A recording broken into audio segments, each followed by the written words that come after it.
Hello, friends. Good evening. Welcome to another episode of Behind the Scenes Comedy.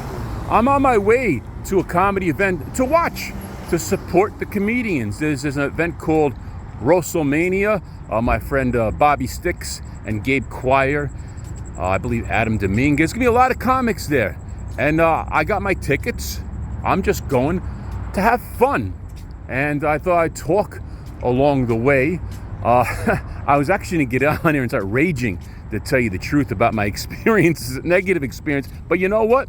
I had a long conversation with a friend about another subject that I was raging on, and that friend kind of took the sail out of my winds, or the winds out of my sail, so to speak. You know, sometimes when you're alone in your head and you don't bounce things off other people's, you know, those ideas perpetuate themselves and they keep magnifying. And I was going to come on here raging with that, but that person just kind of took the wind out of me, and you know, like, why do I want to get on here and start raging? But I just wanted to talk, authentically about my comedy experience. First of all, big shout out to all the Las Vegas comedians. You know, I happen to like the community here.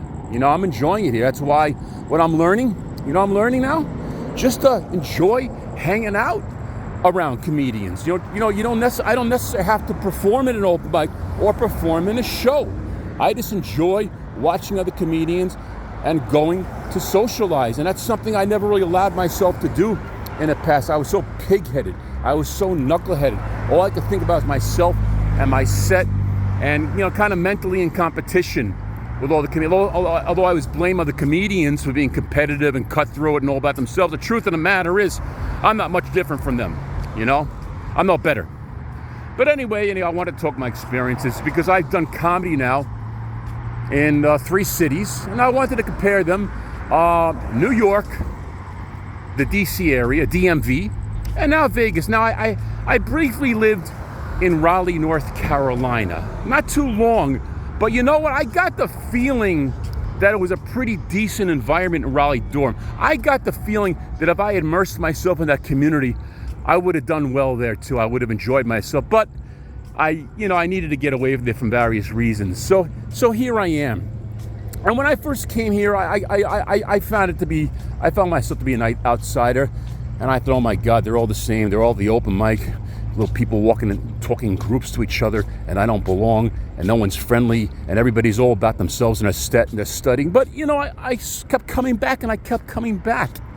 And, I got past those viewpoints, those prejudices of mine, Anyway, let's compare notes, okay?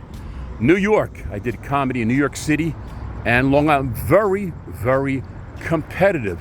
Very, very, everybody's about themselves, especially in New York City.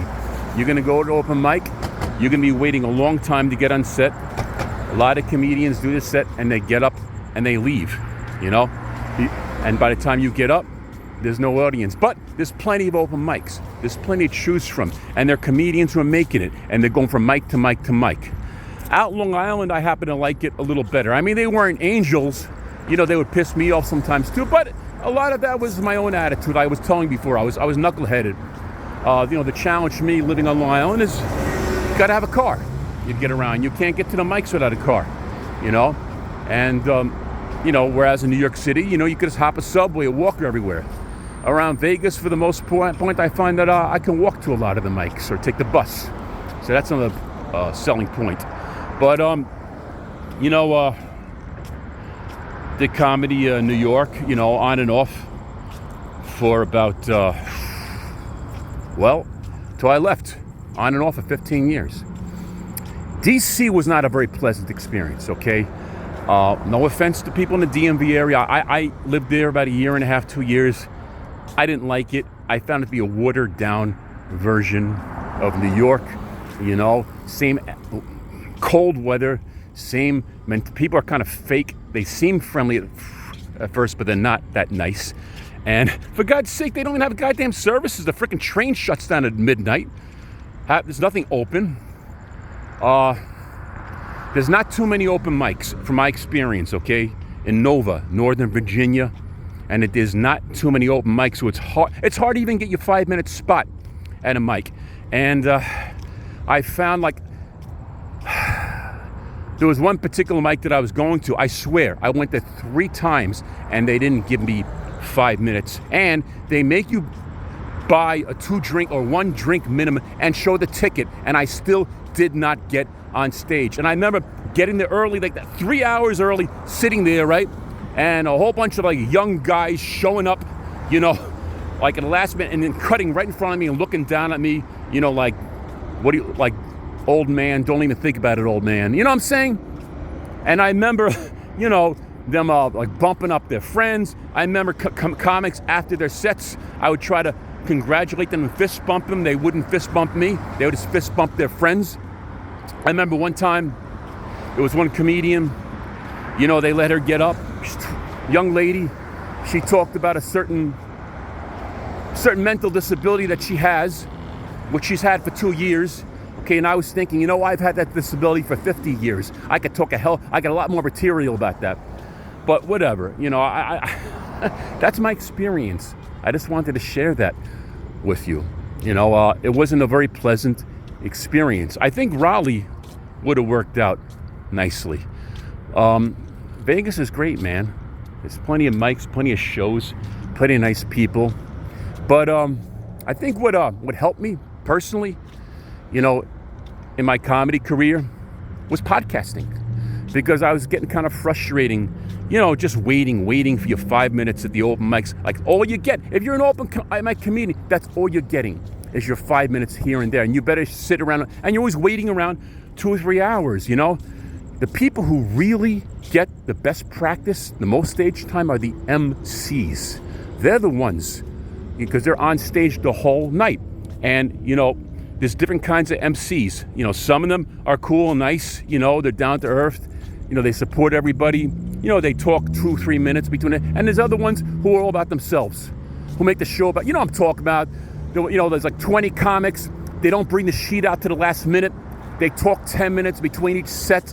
You know, they make their heads get so swollen. Not just at live open mics, but on virtual open mics, on Zoom open mics. I've seen it too. There's one particular open mic where the freaking, like, the MC, they make their head so bigger than everybody else. They make the square, the caption of their head bigger, and they shout.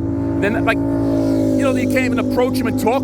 I've gone to open mics where I've tried to approach the MC to get on set, and they see me walking towards me, and they turn around and they walk away, and they go up to the bar, and they have like 100 people surrounding them, you know, trying to get a minute of their attention.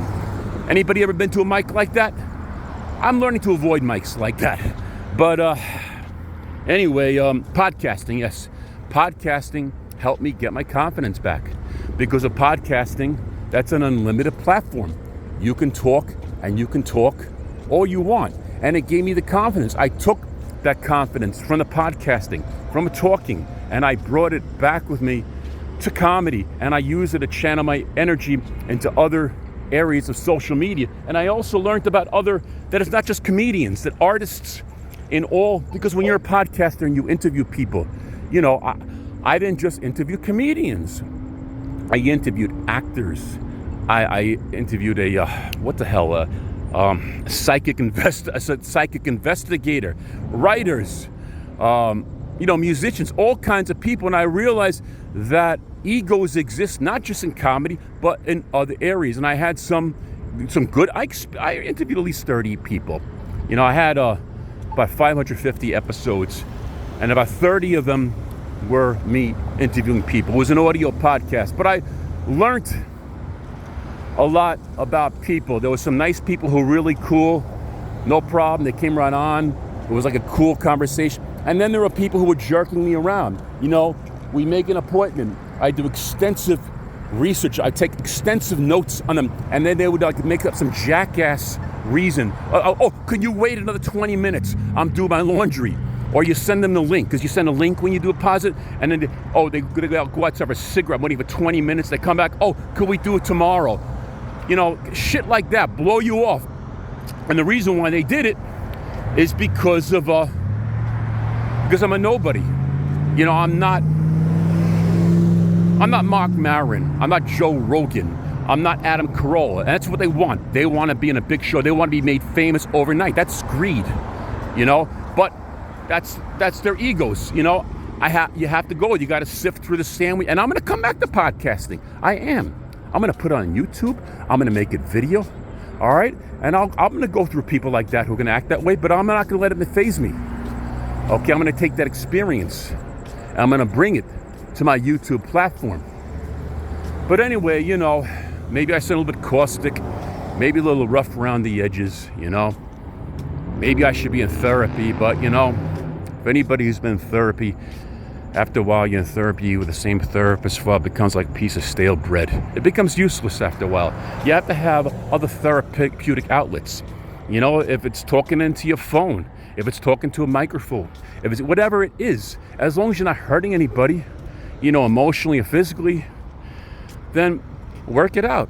I'm just working stuff out, guys. Listen, this is a long episode. I'm going to go have fun.